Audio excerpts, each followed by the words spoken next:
this session, we are going to discuss inventory management and order handling. This is part of our course IBO 5, that is International Marketing Logistics. To discuss this topic, we have with us Dr. Subodh Kesarwani. He is lecturer in commerce in Indira Gandhi National Open University in School of Management Studies. Now I request Dr. Subodh to start his session. Dr. Subodh. Thank you, Dr. Tyagi. As Dr. Tyagi was explaining, that the topic which I am going to emphasize today is inventory control and order handling. There is always a need of inventory in our organization to have a smooth functioning. Inventory always bridges a gap between distribution department and production department. There is always a time lag between requisition of need and its fulfillment. And how this inventory is going to materialize, how the inventory management is going to play a vital role into it so that our production can't hamper, this is all about in this chapter. Managing supply chains effectively is a complex and challenging task. Due to the current business trends of expanding product variety, short product life cycles, increased outsourcing, globalization of business, and continuous advances in the information technology. The definition of inventory is like that. Inventory means the tangible stock of goods which a firm keeps at hand either for sale or for manufacturing various products. The inventory is of four types: raw material, work in process, finished goods, and spares. Before going into the depth of inventory, I would like to share with you one example, which is a case study of a Denmark shipping company. This shipping company practically, which is impossible. How they have managed, this is a story about that. The Denmark shipping company have implemented a just-in-time approach, which we in general call as JIT, which is a Japanese model based on Kaizen and Kanban. In this model, with the application of just-in-time, the company in the 9:30, the raw material entered into the factory department, goes into the work in process. In the evening till 5:30, converted into finished goods and take a shape of a final product. And once the finished good had been ready in the stores, it had been transferred to the various stores, and thus they have no inventory costs. So see, this is one of the examples which in practically not possible, but with the help of just-in-time approach, the inventory control can be up to the extent controlled. As I was talking, there is four types of inventory: raw materials, work in process, finished goods, and spares. Here I would like to take an example of a computer manufacturing industry. What we have in this computer manufacturing industry, we have different peripherals known as RAM, CPUs, monitors, hard disk, floppy drive, CD drive, and all. So these are considered as raw materials once we are in the process of making a computers. So once we have got these raw materials, it had been processed, means it had been assembled and take a shape of a computer, and once it had been taken a shape of a computer, it will be called as finished goods. And once the finished goods is ready, we need the spares. Sometimes what happen, there may be a shutdown in the computers or some failures in the computers. To avoid all these things, spares played a vital role into it. So these are the four kind of thing which we have in the inventories. This inventory varies from sometimes a raw material, say say take an example of a floppy drive. Floppy drive is a raw material for in the process of making a computers, but full-fledged it is a finished product for the organization, those who are making this, those who have a floppy drive manufacturing department. So raw materials can vary from organization to organization. It's like a data something. It's say for one organization it could be a raw material, for other organization it could be a finished goods. If you go into the background of inventory turnover, days of sale, sales ratio, and cost of goods sold, There are many programs, there are many concepts, as one I was discussing about just-in-time approach, that is Kanban or Kaizen approach, which which facilitates the organizations to control their inventory investment. Another we have MRP1, which is known as Material Requirement Planning, or MRP1. More emphasis on the control of the material or inventory, which is also an evolution of ERP, I will discuss in the later part. And then we have MRP2, which is Manufacturing Resource Planning, is more synonymous to ERP systems. ERP, as I was talking, is a enterprise resource planning, is a combination of three words. ERP is an industry term, is a broad set of activity supported by multi-module application software which helped an organization in product planning, parts purchasing, maintaining inventory, interacting with suppliers, interacting with customers, tracking orders. So this is basically an integrated package which facilitates the organization to move in the many areas. Inventory is one of the areas, and once we talk about supply chain management or the logistic, supply chain management is a loop. Is a loop basically starts with the customer and end to starts with the purchasing and end to the customers, and this thing goes from one stages to another stages. So the role of the supply chain management is to regularize the logistics and more emphasis on the inventory control department. Inventory is not bad, inventory is good. Inventory is an important tool which, when correctly used, can reduce total cost and improve the level of services performance in a logistics systems.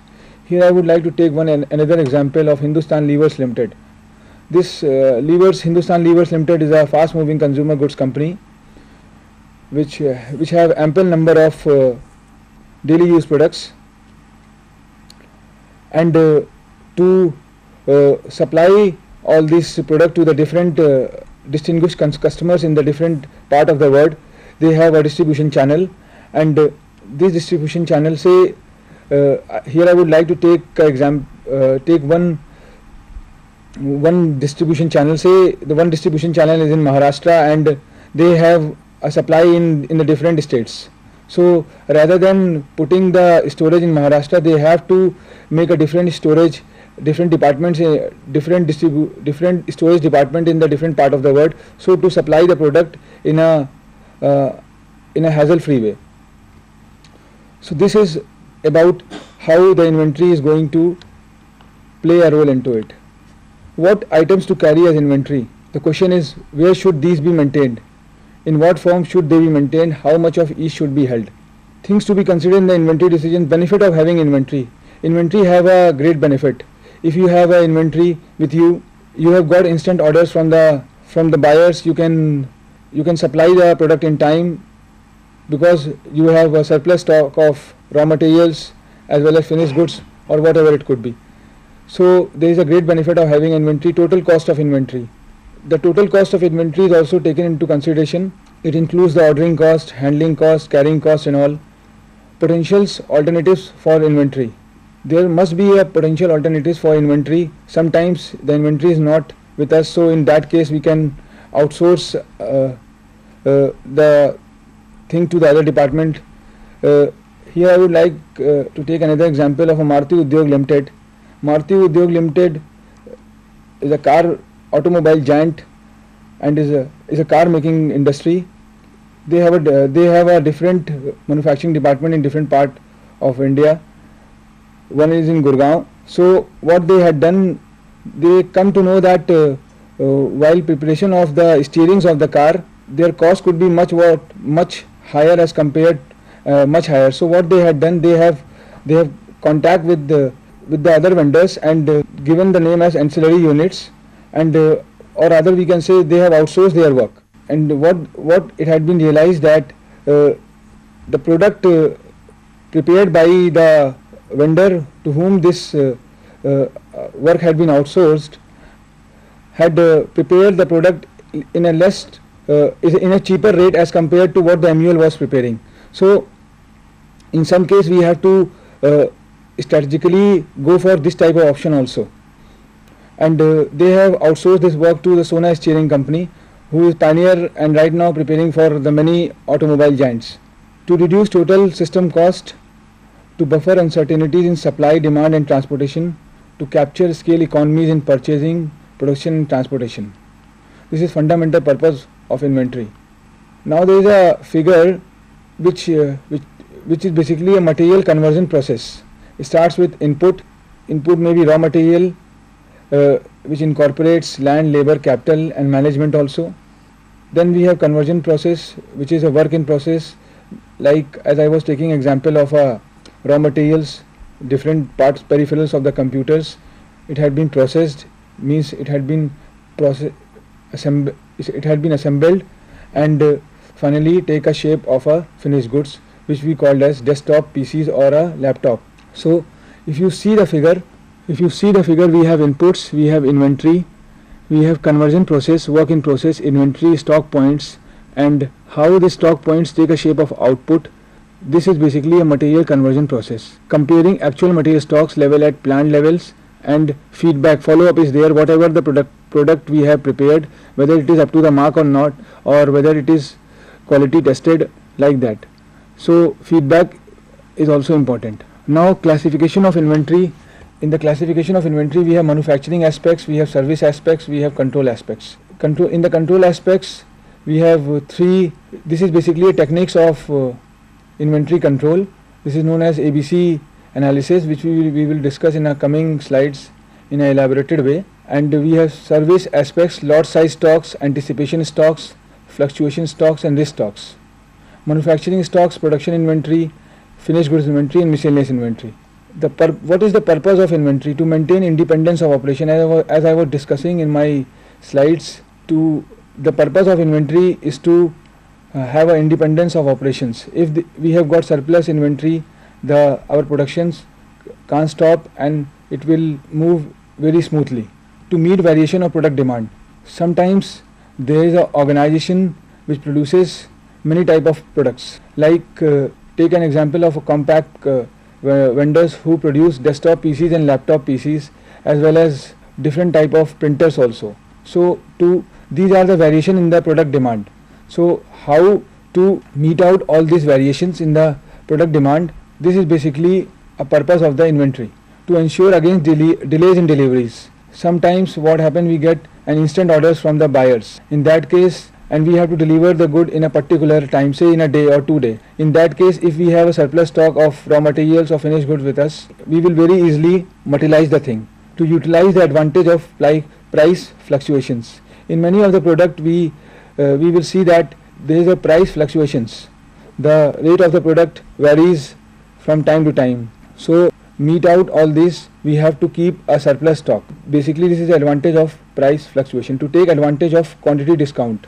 Quantity discount is something, say I am producing something and I am going for 1000 ton of goods, and if I will go for a 10,000 ton of goods, I get some cash discount or some quantity discount. So this is basically a role of quantity discount, so that we can cut off our product cost and our cost will be cheaper. Reasons for controlling inventory: there should be adequate return from production. The cost of inventory and carrying should be minimum. Materials stocked should only be utilized for productive use. Such items which are unlikely to be used should not be stocked. Roles of inventories in logistics management. As I was talking about, supply chain management is a loop. It starts with the purchasing and ends to customers. In this logistic management or supply chain management, we have purchasing, that from the very beginning we will see how the product cost, how the inventory cost could be cheaper to us. For that we have to apply certain strategic thing. We can go for a bulk deal, we can directly purchase a product from the vendors, we can eliminate the distribution channels, so that our purchasing should be cheaper. Once the purchasing had been done and the raw material is with us, we can assemble the raw materials, we can package it, and accordingly we can process the raw material, so that whatever the stock is with us, it could not be damaged. And once the raw material had been processed, once in the progress, it takes a shape of a finished goods. Finished goods is of two types: finished goods in the factory warehouse, finished goods in the sales department or in the marketing department, or where our storage department is. So all this is a job of the supply chain management or the logistic management. Then we have a distribution channel. In the distribution channel we have retailer, wholesalers, small retailers, distributors, dealers, or we can call as intermediaries. These intermediaries facilitate the product to be floated into the market, appointed directly by the company or sometime by the franchisee or the sub-distributors. And with the help of intermediaries, this product had been floated into the market and reached to the consumer or the end users. And once it had been reached to the customers, sometimes sometimes there is a product which required help to reach to customers. The role of the logistic department is to facilitate the consumers to get this product. The logistic departments have to vary. It's varied from strategy to strategy. Sometimes what they had to do, they have to approach to the different retail outlets like big bazaars and the shopping malls, where they directly tap the customers and sell the products. There are fundamental techniques of inventory control. One is determination of inventory level. We have economic order quantity. Third is always better control analysis, or then we have VED analysis, that is vital, essential and desirable analysis. We will discuss all these four techniques one by one. As far as technique 1 is concerned, in this technique 1 talks about determination of inventory level. Into it we have reorder level, minimum level, maximum level, average stock level and danger level. The formula for calculation of ordering level is minimum level plus consumption during the time required to get the fresh delivery. Here I would like to take one illustration which can make the picture more clear. We have the information given, that is minimum limit is 800 units, maximum limit is 3000 units. Daily requirement of material is 120 units and time required for fresh delivery is 10 days. For the calculation of this ordering level, the formula is minimum level plus consumption during the time required to get the fresh delivery. Ordering level here is, minimum level is 800, so 800 plus consumption during the time required to get the fresh delivery is 120 into 10, that is 800 plus 1200 equals to 2000 unit, which is the ordering level. So this is one of the way for calculation of inventory level. After that we have reorder level, which equals to maximum consumption into maximum reorder period. If we see the given information, maximum consumption is 250 units per day and the minimum consumption is 200 units per day, and the reorder period is 5 to 10 days. For calculating the reorder level, we have to see the maximum consumption and maximum reorder period. Here maximum consumption is 250 units per day and reorder periods varies from 5 to 10 days. So the minimum reorder period is 5 days and maximum reorder period is 10 days. Here the formula is maximum consumption into maximum reorder period. So reorder level is 250 into 10, that is 2500. We have minimum order level, then we have average stock level and danger level. For calculation of minimum level and maximum level, the formula of minimum stock level is reorder level minus normal consumption rate into normal reorder period. And for maximum stock level is reorder level plus reorder quantity minus minimum consumption into minimum reorder period. The given information is maximum consumption 70 units per day, normal consumption 50 units per day, minimum consumption is 30 units and the reorder quantity is 500 units. Reorder periods varies from 10 to 14 days, whereas normal reorder period is 12 days. For calculation of reorder level, the same formula is there, maximum consumption into maximum reorder period, that is 70 is a maximum consumption, and maximum reorder period varies from 10 to 14, where the maximum is 14. That's why we have considered 70 into 14 equals to 980 days. The minimum level formula is reorder level plus reorder quantity minus minimum consumption into minimum reorder period. Here it is wrongly mentioned, minimum level equals to reorder level plus reorder quantity minus minimum consumption into minimum reorder period. Reorder level here is 980, normal consumption rate is 50 and normal reorder period is 12, which is mentioned. So minimum level is 380 units. The maximum level equals to reorder level plus reorder quantity minus minimum consumption into minimum reorder period equals to 980, which is the reorder level, 500 is the reorder quantity deducted by minimum consumption into minimum reorder period. Minimum reorder period is 10 and minimum consumption is 30. So 980 plus 500 minus 300 equals to 1180. This is the way how the minimum level and maximum level had been calculated. After that we have average stock level, which is the average of minimum level and maximum level. If the information is mentioned, we have to calculate first the minimum level and then maximum level and divide it by 2. We get the average stock level. In the previous figure we see that 980 is the minimum level is 380 and maximum level is 1180. So 1180 plus 380 divided by 2, it could be that. Danger level is equals to average consumption into maximum reorder period for emergency purchase. The second technique is economic order quantity. Economic order quantity is the quantity which is most economic to order. It is that size of order which minimizes the balance of cost between carrying cost and ordering cost. As far as ordering cost is concerned, carrying cost includes the insurance cost and other costs. Ordering cost includes the cost of the product and other handling cost also. If we have a graphical presentation of EOQ, on the x-axis we have number of orders, on the y-axis we have cost. We have ordering cost starts with O to K, and we have inventory carrying cost from A to B. What we have observed that if the number of orders are increasing, the ordering cost is also going up. If the number of orders is increasing, the inventory carrying cost is going down. So there is opposite relationship between ordering cost and inventory cost, inventory carrying cost, and this is basically a break-even point or economic order quantity is this. The assumption of economic order quantity: while calculating economic order quantity, the following assumptions are made. That is, once we are going for calculation of economic order quantity, we have to follow all these three conditions. The condition 1 talk about the supply of goods is satisfactory. The goods can be purchased whenever these are needed.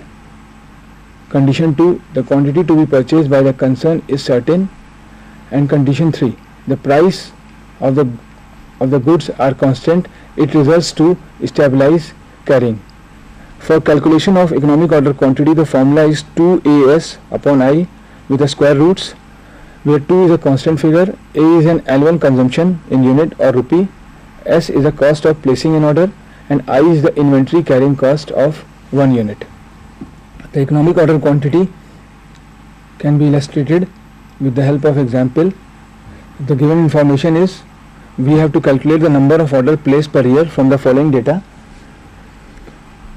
We have annual consumption 10,000 units. The cost of placing and receiving an order is ₹50. Cost of materials per unit is 25. Here annual carrying cost of 1 unit is 10% on inventory value. Since annual cost of inventory is 1 unit, what we have to do, we have to go for 1 unit, that is here 10% of inventory value, so I equals to 25 into 10% equals to 2.5. Once we are going for calculation of EOQ, 2 is a constant figure, A is annual consumption 10,000 units, which is 10,000 in this case, and S is the cost of placing an order, which is 50 in this case. So 2 into 10,000 multiplied by 50 divided by 2.5 equals to 10 lakh, where I is a 2.5, so 10 lakh divided by 2.5. Now EOQ equals to 4 lakh with under roots equals to 632 units. Now number of orders placed per year equals to total annual consumption divided by economic order quantity, which give us what we are expecting in this question, that is number of order placed per year from the following data. So this is 10,000 divided by 632 equals to 16 orders approximately. After having the two techniques, that is inventory control technique, in which we talk about minimum order level, maximum level, reorder level, danger level and average stock level, and economic order quantity, the third foremost technique is always better control analysis. ABC analysis measures the cost significance of each item of material. We are categorically define the inventory into three parts, that is category A, category B and category C. A good start in the examining an inventory control system is to make ABC classification. ABC analysis means control will be always better if we start with ABC inventory. So if there are 100 items, the percentage of total item is 5 to 10% goes to the category A, and category A is the expensive item, which are the precious item, which cost more and quantity are less. So percentage of total cost in terms of money value is 70 to 80% as far as category A is concerned. For category B, percentage of total items will be 20 to 30%. Say if the quantity of the item is 100, it will vary from 20 to 30 items, and their value in terms of money could be 20-25%. So more or less this category B will be stagnant in terms of total items, in terms of money value. As far as category C is concerned, that is the percentage of total items will be in masses will be the maximum, that will be 60 to 70%, and percentage of total cost will be very less, 5 to 10%. These products are cheaper but are in big quantity. They require more space consuming and all. The classification of ABC classification, the tabular form will be seen by this figure. If we see the numbers are 10, value is 70%. Numbers are 20, the value is 20%. Numbers are 70%, the value is 10%. So ABC analysis classify the material in terms of value and items, and bifurcated in such a way so that you can easily discriminate the items. Here A class items must receive the attention first because they are the precious items, they require more attentions. A class item must receive the attention first in every operation, that is tight control, sound operating doctrine, attention to security. The ABC classification frequency form. On the y-axis we have value, on the x-axis we have percentage of numbers. See how the frequency table can explain. We have A items, we have B items, we have C items. These are illustrations which can make the picture more clear about ABC analysis. A company wishes to establish an ABC inventory classification for a group of 10 items. The table here under give the item numbers and yearly usage cost of the items. Make a simple, what we have to do, we have to simplify and analyze with the help of ABC analysis, and the given information is item number, there are 10 items, and correspondingly their usage in thousands are given: 20, 80, 3, 12, 14, 8, 1050, 2025, 495 and 830. Once we go for solving this problem, what we have to do, we have to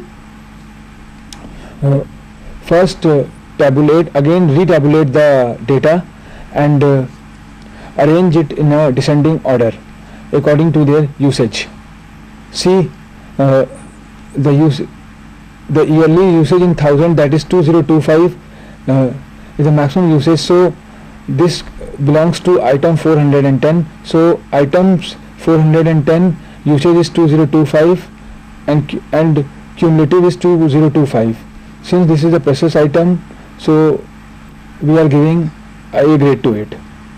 Then we have next more usage item, that is 1050, which belongs to 400, and the cumulative is 2025 plus 1050 equals to 3075. Same again we have categorized the next usage, precious usage is 830, belongs to the item 460, and the cumulative is 3075 830, and item class is B. Like that we have tabulated the information and arrange all the items and usage in a tabulated format and taken a cumulative of it. Then we have categorized. The first two item goes to A category, the other two goes to B category, and the rest goes to C. In this problem, the first two item assume 68% of the total value, and as such can be considered as A item. If we have percentage of 2025 plus 1050, with respect to this 4527, it is coming 68% of total value, and as such can be considered as A item. Like that, next two items assume 30% of the total value, that is 830 plus 495 comes near about 1300. So this divides by 4527, we get 30% of total value, and as such can be taken as B item, and rest of the items are taken as C items.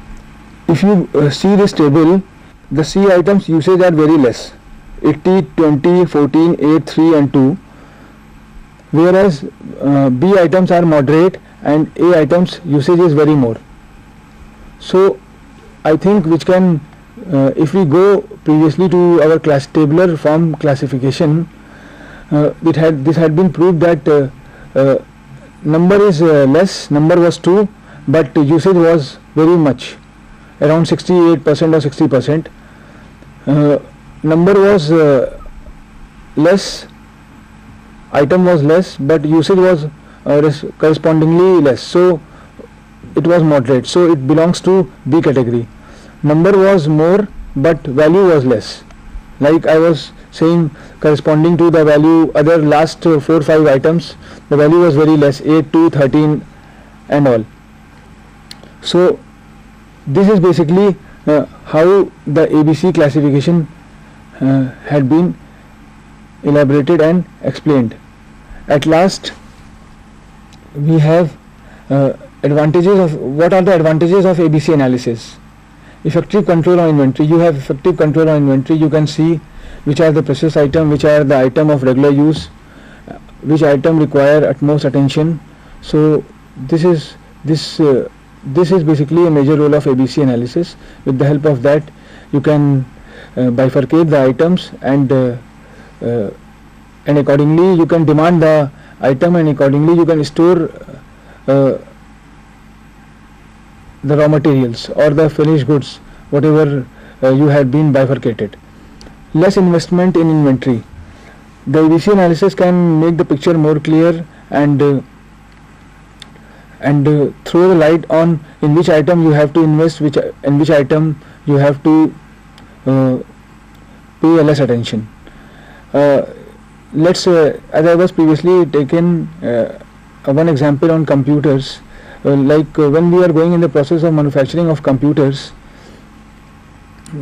there are also some items which are very precious, like processors manufactured by Intels or the AMDs. They are very precious and have a major major portion of the cost as far as computer is concerned. Say the computer costs 30,000, the CPU will be near about 15,000, and the next item could be which is expensive item is a hard disk or like that. So this will be categorized as A category item, and which required most attention and less stocked. For a B category item which are moderately less,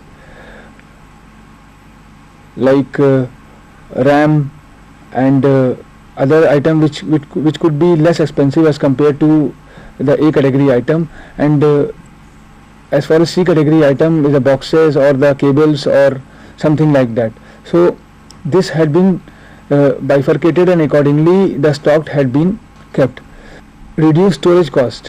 If the ABC analysis had been done fruitfully, it will reduce the storage cost, and accordingly we will manage in which how much quantity we are required for it. Say for making 5,000 computers, for manufacturing 5,000 computers, we need 5,000 CPUs. So why to stock 6,000 CPUs? So this is basically a role of the ABC analysis, which will tell us which stock has to be kept. And as far as cables are concerned, which will be near about very cheaper, so and which will be in maximum numbers utilized in the computer. So this has to be stored. The ABC analysis talks about time saving.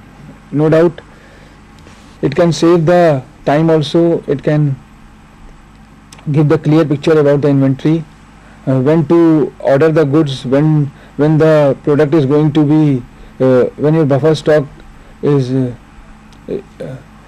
is going to end when the danger level starts, when the average stock level, what is the average stock level, what is the minimum level and maximum level, all you can judge with the help of this. Since I have talked three techniques, inventory control technique, then we have ABC analysis, then we have economic order quantity. The last technique, which is VED analysis, that is vital, essential and desirable technique, which primarily have a confined utility, that is, which basically helps in controlling the spare parts. That is VED analysis, that is vital, essential, desirable analysis, could be fruitful to the automobile industry where there is a requirement of the spares. Like take example of Hero Honda motorcycle company which manufactures the motorcycles. What they used to do, they used to manufacture the motorcycles and keep the stock of the spares, so that if there could be any shutdown or anything, if there could be required of the spare materials or the materials to function the product, so this VED analysis is very important. Once we have there is also comparison between ABC analysis coupled with VED analysis.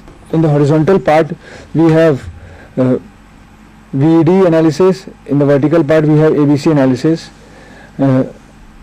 We have 352 and total is coming 10. See, so this ABC classification is based on proportionate value and VED classification based on the judgment, experience, etc.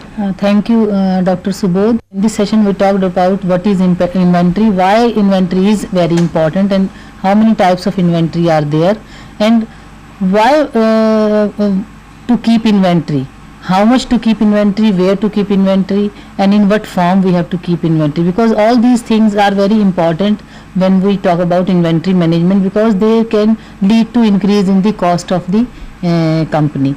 So, and here Dr. Subodh also talked about the ABC analysis, economic order to quantity and VED analysis. Thank you, Dr. Subodh, for the lecture. Thank you, friend.